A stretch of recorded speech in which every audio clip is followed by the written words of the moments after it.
When Maria Ortiz locked the front doors of the Buena Pasión dance studio on Thursday afternoon, the air smelled like salt and electric wires. All of Ocean Drive had been boarded up for Hurricane Paloma, and the last of the tourists were hurrying across drenched sidewalks toward their hotels. It was the kind of tropical hush that came only before a storm, as if the city were gathering breath. Inside the studio, mirrors lined both long walls. Colored LED strips framed them like quiet carnival lights. Normally the place throbbed with gaiety and the smack of heels on hard wood, but now Buena Pasión felt more like a sanctuary than a dance hall. The studio's cinder block walls and internal generator made it the safest building on the block, so Mariah had invited anyone without secure shelter to ride out the hurricane with her. 5 students dozed on yoga mats in the lobby, and a greyhound rescued from a racetrack lay curled between folding chairs. In the corner, Maria's dance partner, Lucas Navarro, taped cardboard across the last pane of glass. He looked tired but determined, black curls matted against his forehead. "Generators full," he announced, wiping his brow. "We're set for power if the grid goes." "Good," Maria said, sliding down the bar to stretch her calves. Her muscles were taut in that pleasant after-class soreness. She had taught an abbreviated afternoon session to calm everyone's nerves, throwing in a few extra spins and playful dips that left both teacher and students laughing. Lucas had matched her pivot for pivot as always, catching her waist mid-turn like a promise. He was precise and quick and completely at ease in his body qualities. She tried not to notice outside rehearsal, though everyone else did. At 5 o'clock, the citywide curfew began. Rain hammered the skylights, thunder rattled the ducts, and cell service fizzled to 1 bar. They fumbled for old-fashioned pleasures, board games, instant coffee, a portable speaker playing boleros. By 7, the first outer wall of the hurricane arrived. Wind roared down Collins Avenue like an express train. The LED lights flickered. Someone shrieked when a plywood shutter banged against the storefront. But Lucas calmed them while others napped or called relatives. Maria drifted into the main dance hall. Storm or not, mirrors were her confessional. The moment she faced her reflection, thoughts arranged themselves into choreographic grids. She soaked a towel in her water bottle and wiped the glass nearest the sound booth, clearing away fingerprints from afternoon class. As the steam evaporated, something odd appeared beneath the mirror's surface. A rectangle the color of old parchment, maybe 4 feet wide, 8 feet tall. She blinked, wiped again. Still there, the faint outline of a canvassed frame pinched horizontally behind the mirrored panel. Her first thought was structural. Had the mirror pulled away from the wall? She pressed her knuckles against the glass. It didn't budge. She crouched, squinting between the mirror's bottom edge and the hardwood floor. A sliver of darkness gaped there, barely the width of a guitar string. An unmistakable smell. Linseed oil and varnish? Escaped? Mari knew that scent. As a child, she had trailed her mother through galleries at El Museo Nacional de Bellas Artes in Havana. This was paint, old and expensive. It's just storage, she reasoned. The building had been a thrift furniture shop before she leased it. Maybe they slipped a random painting behind the mirrored wall. But who hides artwork where it can't be retrieved without smashing heavy glass? She straightened, uncertainty prickling her scalp. "Lucas," she called. He jogged in, holding a lantern. "Lights are out in the lobby. What's wrong? Help me." She grabbed a flashlight from the stereo shelf and shone it across the mirror. The rectangle glowed through the reflected room like a medical X-ray. Lucas whistled low. "That's a canvas. You see it too. How big is it?" "Large. And it smells fresh, like somebody prepped it." "They use museum varnish," he muttered. "Only high-end pieces get that treatment." Lucas had a minor in art history from the University of Miami, which normally surfaced only during gallery crawls in Wynwood. Maria folded her arms. "You think the previous tenants left a masterpiece and forgot it?" "More likely someone hid it recently," he said. Look at the dust along the seam. White, not grey. New gypsum from broken drywall. A gust thudded against the building. The mirrors trembled in their aluminum tracks. Maria inhaled. We need to tell the police. Lucas hesitated. His throat bobbed. Maybe we should confirm it's real first. Dispatch is swamped right now with the storm. They'll brush it off as a false alarm. Lucas. He met her stare. Okay, you're right. He pulled out his phone, but the screen showed no service. Landline in the office. Dead. Power flicker. Generator only covers lights and fridge. They exchanged a charged silence. Overhead the hurricane deepened, wind gusts now shrieking like soprano saxophones. Maya felt the studio sway, a subtle rocking as if the building floated. She steadied herself. At least let's document it. She flicked her phone camera mode and took pictures of the faint rectangle and the narrow gap along the floor. With each flash, the hidden silhouette glimmered like something alive. Lucas found a pry bar in the supply closet. If we remove the bottom bracket, we can slide the mirror out an inch, just enough to peek. Is that safe? I installed these myself last summer, you remember? They're backed by plywood. Mirror weighs maybe 100 pounds, but the bracket's metal. He crouched, unscrewing quietly. Maria held the flashlight while questions thumped her temples. Who could have planted art inside her studio? And why? With a dull click, the bracket loosened. Lucas braced the glass and nudged. A breath of chilly air wafted out. The mirror moved away about 2 inches before he wedged a wood shim beneath it. Mari squatted, sliding the flashlight through the gap. She gasped. The beam lit rich swirls of crimson and cobalt paint, thick enough to cast shadows. Brushstrokes formed what looked like a flamenco dancer mid-arc, skirts exploding like fire. It was gorgeous, violent with motion. Lucas swallowed. That looks like a Lorca Serrano piece. Ooh, Spanish-Cuban modernist. One of his works. La Roja Girante was stolen from a private Miami Beach villa last month. Mariah's heartbeat pounded against ribs. She'd seen that news during breakfast. Security footage of a burglar carrying a cylindrical bundle over his shoulder, face hidden by a motorcycle helmet. The canvas was valued at $12 million. Lucas, you need to step back, she whispered. Before he could respond, the lobby door banged open. Edison Rue, as another instructor, who'd stayed for the lockdown, darted in, breathing hard. His chunky spectacles were fogged. Cops, he panted. They're outside. 5 patrol cars. They say they tracked a stolen painting here. Maria's stomach dropped. Here? Yeah, Edison said. They have a warrant. Lucas's jaw set.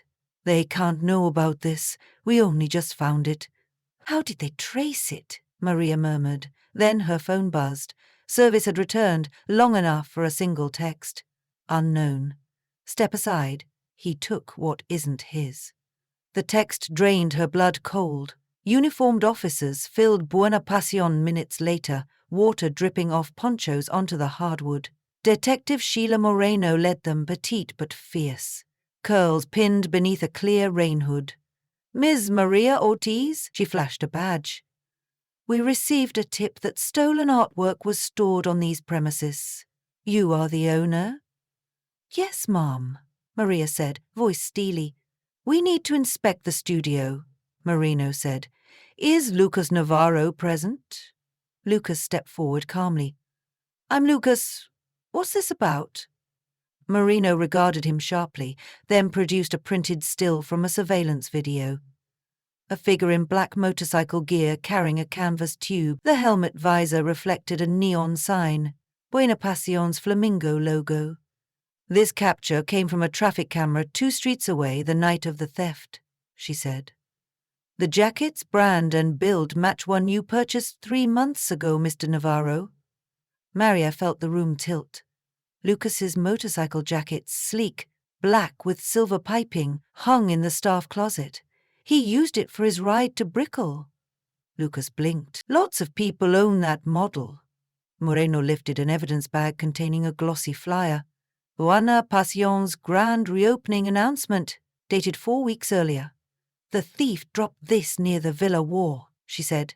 "Your studio logo again." Maria clenched fists. Circumstantial. Still, her eyes sought Lucas's. They flickered with hurt and bewilderment. "May we proceed?" Maria asked. Maria nodded. She preferred cooperation. The officers searched methodically, flipping couch cushions, opening lockers, even scanning the dog with a handheld metal detector to comical effect. When they arrived at the main hall, Maria's breath froze. The loosened mirror bracket glinted. Moreno noticed at once. "That mirror appears tampered with." Lucas began, too eager. "It was loose." Maria cut in. "We heard it rattle from wind vibration. We tried tightening." Moreno approached, flashlight sweeping. The outline of the hidden painting shone. "Pry bar," she ordered. An officer produced one. Lucas exhaled, stepping back. Metal screeched. The mirror slid aside, revealing the painting fully. Red dress swirling, dancer in luminous motion. Even by generator light it dazzled. Moreno's expression shifted from suspicion to reluctant admiration. "Ladies and gentlemen, that is La Roja Durante." Camera shutters clicked as officers documented.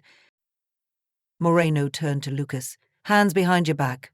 She recited rights. Cuffs clicked. "No!" Moreno's voice cracked. "He didn't—" "Detective, listen." Lucas remained composed, but his eyes pleaded with her. "It's a mistake." "I believe you," Moreno said, though dizziness washed over her. "Detective, someone planted it.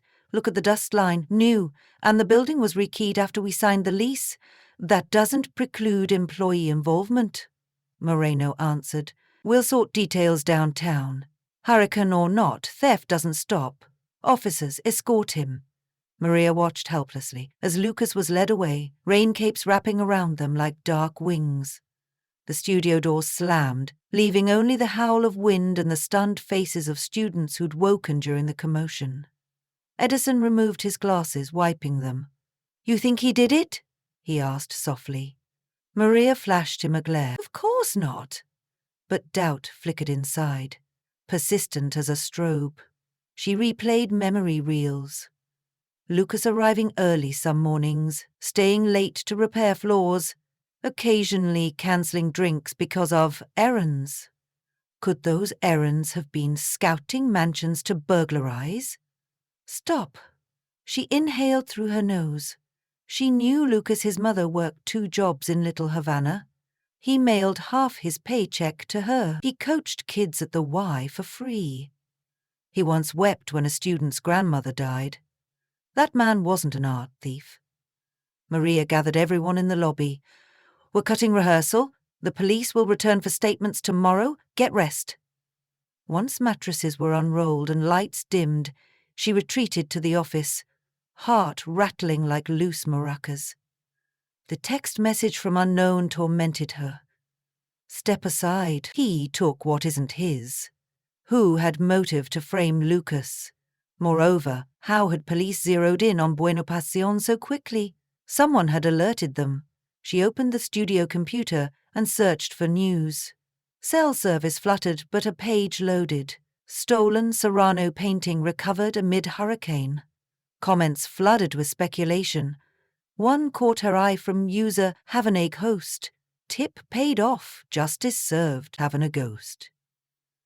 She clicked Profile Public, but the avatar bore a white carnival mask. A chill crawled over her. During last month's Calais Ocha Festival, she recalled seeing that same mask on a street artist painting live portraits. A friend had said the guy was an art broker named Nico Falcondon, shady but talented. And Nico was... Her mind snagged. Edison's cousin. Edison had introduced her to Nico at a bar once, but she'd politely declined his offer to upgrade the studio decor with original canvases, no questions asked. He had laughed, gold tooth flashing. She'd felt oily afterward. Edison slept now in the corner, chest softly rising. Could he be involved? He'd been the first to warn of the police. If he'd phoned them to stage a heroic discovery, suspicion would land on Lucas, leaving Edison free of ties. Maria unzipped her duffel, retrieving Lucas's spare keys. He'd entrusted them for emergencies. She tiptoed to the equipment closet Edison used as personal storage. Quietly, she unlocked it. Inside, speakers, cables, and a duffel bag with a TSA tag. She unfastened the zipper. Inside lay a motorcycle helmet, black with silver piping. Identical to Lucas's, yet Lucas's own helmet currently sat on his Yamaha downtown, miles away. She lifted it. A sticky residue lined the visor where decals had been removed. Her blood roared. Edison. But evidence alone wouldn't free Lucas. She needed the narrative. She pulled out her phone and snapped photos. Then she rummaged deeper, finding a digital camera. She scrolled. Shots of the villa's back patio, security gate, timed night exposures. And 4 days ago, an image of Lucas opening the back door of Buena Passion, timestamp 2:12 a.m. He must have come after hours to fix a leak, and Edison had tailed him, using the photo to convince police Lucas had late-night access. Maria's chest tightened with rage. A boom outside rattled the ceiling. The hurricane's eye wall had arrived. But she had no time for dread. She stuffed helmet, camera, and duffel into her arms, locked the closet, and hurried to the office. The city might be shut down, yet downtown police lockup kept minimal staff during emergencies. If she could get this evidence to Detective Moreno tonight, maybe Lucas wouldn't spend the storm behind bars. She scanned the generator fuel gauge. 5 hours left. The building would hold. She scribbled a note for the students. Gone to clear Lucas. Stay safe. Back soon. Then she turned to the sleeping greyhound, Luna. Want a ride? The dog wagged sleepily.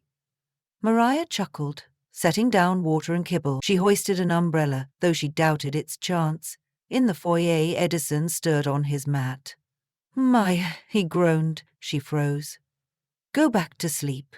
Checking the shutters. He rubbed his eyes. What's that bag? Tools, she lied. Mirror brackets loose again. He yawned, laying down. She exhaled, stepping into the stairwell leading to the back exit. Wind screeched through cracks. Stairway lights flickered. Outside, Ocean Drive was underwater to the curb, debris skittering like sheet metal tumbleweeds. She tugged her raincoat, clutching evidence. The night tasted metallic and furious. Yet adrenaline propelled her into the tempest, weaving between palm fronds, launching like spears. She found her Civic, miraculously uncrushed beneath a sagging awning, and gunned the engine. Water sprayed over the hood. Wipers barely dented the deluge. Police headquarters stood 15 blocks west. Stoplights were dark, streets deserted. Twice she drove onto sidewalk to bypass fallen signs. Lightning flashed, revealing skyscrapers that looked like tilted dominoes. Through it all, Maria muttered verses of Santeria prayers absorbed from her aunt, promising cigars to Eligua if roads remained open. She screeched into the precinct garage under sodium lights. Inside, a skeleton crew in neon vests logged detainees. Detective Moreno emerged from an inner doorway, surprised. Moses Ortiz? What on earth? Moreno shoved the duffel onto a steel table. Evidence. My partner's been framed. Moreno raised an eyebrow but opened the bag. Helmet? Camera, flash drive from the camera slot. Photos displayed on a nearby monitor. As images cycled villa exteriors, Lucas at 2 a.m. Moreno's face hardened. Who owns this equipment? My instructor, Edison Ruiz. He discovered the cops earlier.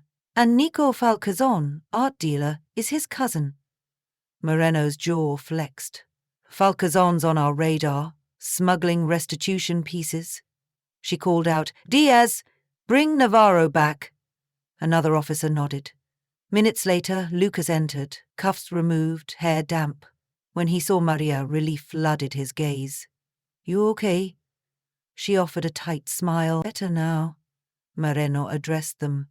Mr. Navarro, new evidence suggests another suspect. You're free to go, pending further inquiry. She turned to Maria. Emergency unit will pick up Ruiz once road clearance allows. Maria exhaled, tension sliding off like wet silk. Outside, the storm's roar dulled to a distant drumline. Miami hovered inside the hurricane's eye, a brief lull. Moreno allowed them refuge in the precinct until it passed. They sat in the break room on metal chairs, sipping machine coffee. Lucas rubbed his wrists. "I owe you everything." "Just a paycheck advance," she teased, though her throat constricted.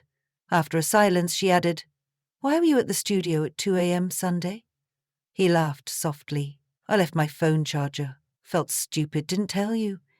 "You have to start telling me things," she whispered, leaning her head on his shoulder. He brushed a damp curl from her cheek, and for the first time neither looked away.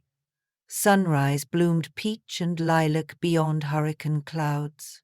Streets glistened, trees scattered like pickup sticks, but Buena Vazillon still stood. When they returned, Edison was gone, slipped out during the eye, but police picked him up 2 days later in Orlando, helmet in trunk, Nico beside him with forged passports. The painting, unharmed, went back to its rightful owner, who donated 20 grand to rebuild storm-damaged community centers, including Buena Pasional. Detective Moreno visited the studio's reopening, where children danced beneath repaired mirrors.